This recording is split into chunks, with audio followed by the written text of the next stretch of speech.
The morning my daughter told me she wished I wasn't her father. It was raining, not a dramatic storm, just a thin, gray drizzle that fogged up the kitchen window while I stood at the counter making her a plate of eggs and toast. She was 15, home for her weekend visit, and she'd been distant since I picked her up Friday night. I told myself it was just teenage moodiness. I told myself she was tired. I told myself a lot of things over the years to avoid facing what was actually building beneath the surface. I set the plate in front of her. She didn't look up from her phone. "Kyla," I said. "Breakfast." She glanced at the plate, then back at her screen. "I'm not hungry. You haven't eaten since." "Dad?" Her voice had an edge I hadn't heard before. Not the sharpness of a teenager, annoyed by a parent. Something harder. Something that had been sharpened over months and handed to her piece by piece. "Can you just stop?" I sat down across from her. "Stop what?" She finally looked up. Her eyes, her mother's eyes. The same pale green I'd fallen in love with 17 years ago, were flat and tired in a way no 15-year-olds should be. "Stop pretending," she said. "Stop pretending that any of this is normal. That this," she gestured around my apartment. A 2-bedroom on the 3rd floor of a building in Tucson that I'd been renting since the divorce is okay. That you're okay. I kept my voice level. "I'm doing the best I can." "Kyla, Derek does better," she said simply. "Derek?" Her mother's husband. A man who had married my ex-wife. Serena. 14 months after our divorce was finalized. A man who owned a landscaping business. Drove a new pickup truck. And coached Kayla's school volleyball team. A man who had, somewhere along the way, become her standard by which all fathers were measured, and found wanting. "Derek has a house," she continued, her voice picking up a flatness that sounded rehearsed. Like she'd been practicing this in her head. "Derek takes us on vacations. Derek shows up to everything. He's there. Dad. He's actually there." "I show up," I said. My voice came out quieter than I intended. "To what?" "To this." She pushed the plate of eggs an inch across the table.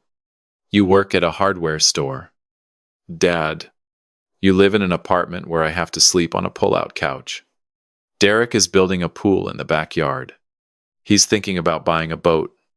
I didn't say anything, and then she said it. "You're a failure. That's just what you are." She picked her phone back up. "I wish Derek was my real dad. I wish it was him, and not you." The kitchen went very quiet. Outside, the rain continued in its thin, indifferent way. I looked at my daughter, this person I had driven 45 minutes to pick up, whom I had sat up worrying about, whom I had loved through every version of myself, including the broken and diminished ones. And I understood something with absolute clarity. She didn't know me. And some of that was my fault. But not all of it. I stood up. I carried the plate to the counter. I rinsed it. I dried my hands on the dish towel hanging from the oven handle. "Okay," I said. She looked up, surprised by my calm. "Okay, what?" "I'll take you back to your mom's. It's not Sunday yet." "I know. I went to get my keys." "Get your bag. My name is Nathan Cole, and I need to go back further for this to make sense. I grew up in a small town outside of Flagstaff, the kind of place where you either leave or you stay forever. And I left at 22 with a business degree from Northern Arizona University and a plan to build something. I moved to Tucson, got a job in commercial property management, and for nearly a decade I was good at it. Not flashy, not the kind of success that gets you on a list somewhere, but solid. I bought a condo at 29. I drove a car I owned outright. I had savings. I met Serena at a mutual friend's housewarming. She was smart and quick-tongued and beautiful in a way that made me nervous, which was rare. We dated for 2 years. Married when I was 32. and Kayla came 16 months later. I was present at her birth. I cut the cord. I held her in the delivery room and understood for the first time what it meant to be afraid of losing something you'd only just found. The marriage started cracking around year 4. I won't put the fault entirely on Serena, because that wouldn't be fair or accurate. I worked long hours. I traveled for client meetings more than I should have. I was not, during those years, the kind of husband who noticed small things. Serena needed more than I was giving. And instead of telling me clearly, she began finding it elsewhere. I found out about the affair not from her, but from a voicemail she accidentally left on my phone when she meant to call someone else. The divorce took 11 months and cost me almost everything financially and otherwise. Serena's attorney was better than mine. I don't say that bitterly. It's simply what happened. By the time it was over, I had a custody arrangement that gave me Kayla every other weekend and alternating holidays, a settlement that drained my savings, and a rental apartment I could barely furnish.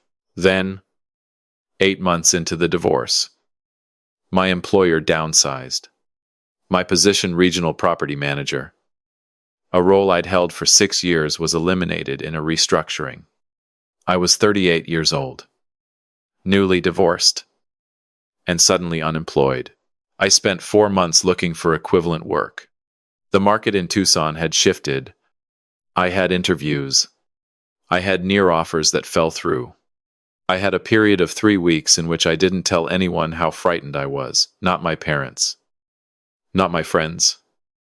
Not Serena, who had moved Derek into the house I'd helped pay the mortgage on. I took the job at Hartfield's Hardware out of necessity. I have never been ashamed of that. But I understood how it looked from the outside, especially to a 15-year-old being raised in a house with a pool being built in the backyard.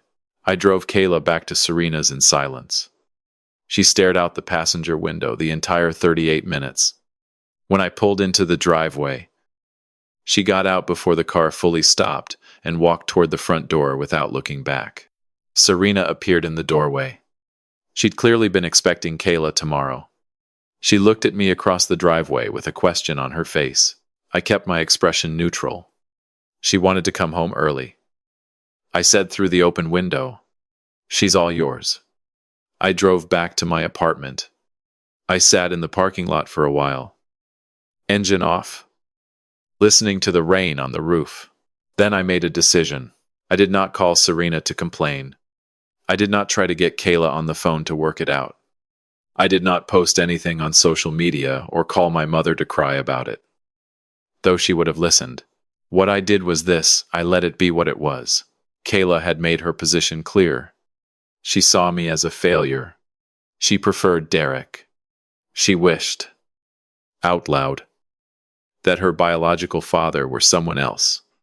These are things that, once said, live in a room between two people permanently. You can redecorate around them, but you can't remove them. So I stopped decorating. I still sent her texts. Brief ones: "Happy Tuesday. Hope school is good." I still paid my child support. On time. Every month. I showed up to the 2 school events I was technically permitted to attend under the custody arrangement. But I stopped reaching. I stopped the extra effort that had always been, if I'm honest, more about my need to be seen as a good father than about what she actually needed from me. I started using the time differently. I'd been moonlighting for 2 years on something I'd never told anyone about, not because it was secret, but because it felt too fragile to share before it was real. During my time in property management, I'd noticed patterns in how small commercial properties were being undervalued and mismanaged in mid-sized markets like Tucson. I developed a methodology for identifying them, acquiring them affordably, and repositioning them. Nothing exotic, just careful, patient, systematic work. I'd been doing this alone, with the modest amount of capital I'd managed to preserve from the divorce. For 26 months, by the time Kayla sat across from me and called me a failure, I had 3 properties. 2 months after that breakfast, I acquired a fourth, a neglected 8-unit mixed-use building on a transitional block near downtown that I bought for considerably less than its actual potential. I spent 4 months managing the renovation myself on evenings and weekends, sourcing materials through Hartfields at cost, calling in every favor I'd accumulated in 15 years of knowing how buildings work.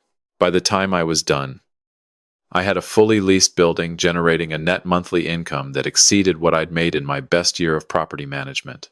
I did not tell Kayla. I did not tell Serena. I kept working at Hartfields because I liked the predictability and because my manager, a retired contractor named Bill Ostrander, was one of the wisest people I'd met in years. I started looking for a fifth property. It was a Tuesday in March, 14 months after the breakfast. When Serena called me, I was at work. I almost didn't answer. Nathan. Her voice was strange, clipped and careful in a way I hadn't heard before. I need to talk to you about something. Okay. It's about Derek.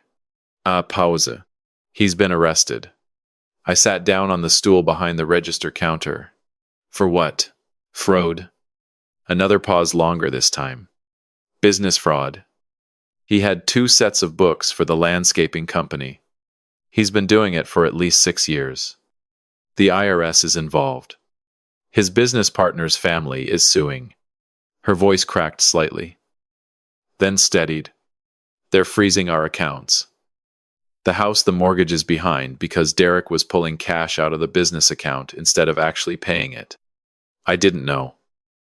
Nathan, I want you to know that I didn't know. I didn't say anything for a long moment. How bad is it? I asked. He's looking at federal charges. His lawyer says. She stopped. It's very bad. Where's Kayla? She's here. She knows something is wrong. I don't know what to tell her. You tell her the truth, I said, when she's ready to hear it. Another silence. Then Nathan. I know Kayla has been difficult. I know she said some things to you that weren't right. I should have done more too. Serena, I said quietly. What do you need right now? A pause. Then, very quietly, I don't know. Okay, let me know when you do. Kayla called me herself 3 days later. It was a Saturday morning. I was at the hardware store, rearranging a display of pressure-treated lumber near the back. Dad. Her voice was different. Younger. Like she'd shed some kind of armor she'd been wearing for a long time. Hey, I said. I kept stacking lumber. Gave her time. I heard you on the phone with Mom. She said. I wasn't supposed to. But I heard the whole conversation. Which part? All of it. What you said about telling me the truth. What you said when she asked what she needed. A pause. You said, let me know when you do. You didn't. You didn't yell at her. You didn't say I told you so. You just... Her voice stopped. She was scared. I said, people who are scared need patience. Not scorekeeping. I said really awful things to you. She said, yes. I said, you did. I thought. She stopped again. I thought Derek was what a real dad looked like. I thought. You thought what he showed you. I said, that's not your fault. You were working with what you had. But I was so mean. Dad. Yeah. I carried a board to the stack and set it down. But you also called me today. That counts for something. She started crying then. Not the theatrical tears of an argument, but the quieter, more broken kind. I stood in the back of the hardware store on a Saturday morning, holding my phone and listening to my daughter cry. And I felt the thing that had been locked in my chest since that rainy breakfast morning begin. Slowly. To release. Can I come over? She said. When she could speak again. This weekend. Is that still okay? Of course it is. I said. You still have the pull-out couch. I upgraded. I said. You have a real room now. It's been real for about 8 months. I just hadn't found the right time to show you. A short silence. Oh. Come Friday. I said, "I'll make breakfast." There are things Kayla didn't know, that she learned slowly over the following months. She didn't know about the properties. She found out the way people find out things their parents have been quietly building by accident, by a stray comment, by following a thread. She'd come to spend a Saturday with me, and I'd had to take a call from a contractor working on a sixth acquisition. A former insurance office building that I was converting to residential loft units.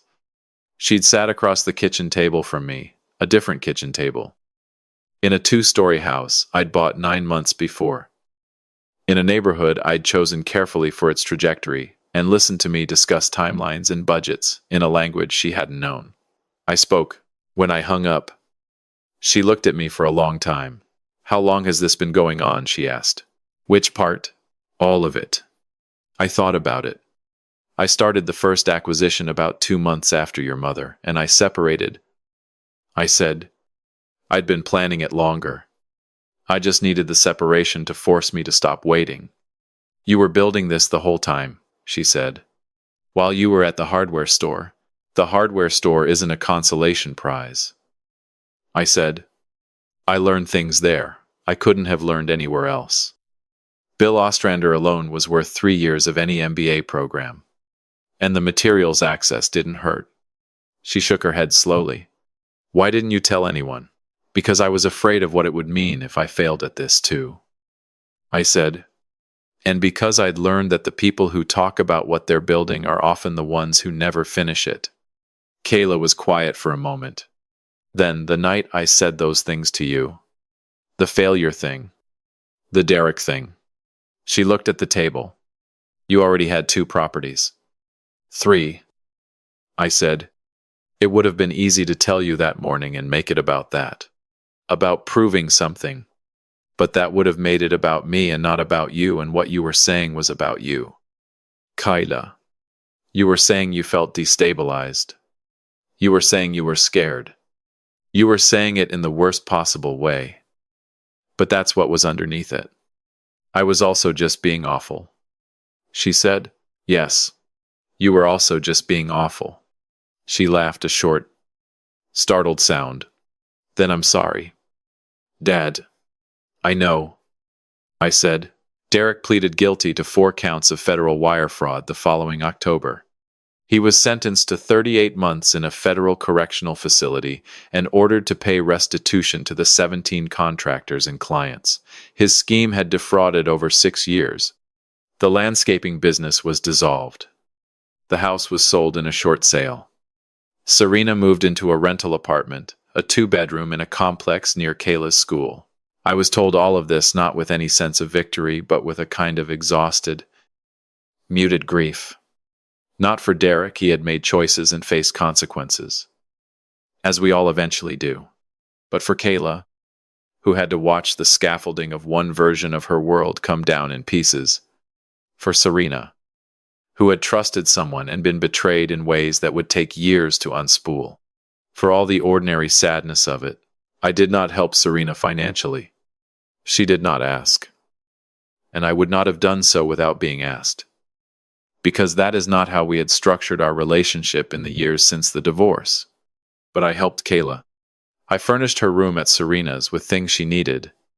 I covered costs her mother couldn't during the months when Serena was finding her footing. I did it without announcement. What I did do for Serena was this. I gave her a job. She had a background in client relations and was, whatever else I thought of her, genuinely skilled with people in a way that I was not. I had recently formalized my real estate operation into an LLC with a small staff, and I needed someone to manage tenant relations and vendor communication. I offered her the position at a fair salary. She took it after thinking it over for 10 days. It was, by most observable measures, a strange arrangement. But it worked. We were better as cautious colleagues than we had ever been as intimate partners. And Kayla, who had spent years watching us orbit each other with barely suppressed hostility, seemed to breathe more easily with us, simply in the same room without tension. 2 years after the morning she told me I was a failure. Kayla turned 17. I took her out to a diner we'd started going to together on Saturday mornings, booths by the window. Good eggs. Coffee that tasted like it was brewed somewhere in the 1980s. Which I meant as a compliment. She was different at 17 than she had been at 15. Not unrecognizably so. But in the ways you hope for, less armored. More curious. More willing to sit in silence without filling it immediately with something defensive. She asked me, between bites of wheat toast, what I would have done if Derek hadn't been exposed. I thought about it honestly. I don't know. I said, probably what I was already doing. Kept working. Kept building. Kept sending you texts and showing up to the things I was allowed to show up to. Even though I was so awful. You were 15. I said, you're also my kid. Those two facts kind of override a lot. She looked out the window at the Saturday morning traffic.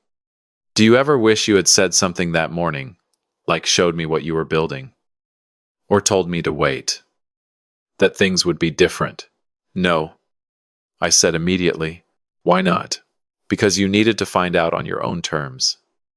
I said, if I'd shown you the properties and said, see, I'm not a failure, that would have been making it about my ego, not about your growth. You were going to have to learn to read people better regardless. You were going to have to learn that what looks like success from the outside isn't always what it seems. No speech I could have given would have taught you that. Derek did? She thought about that. That's generous to Derek.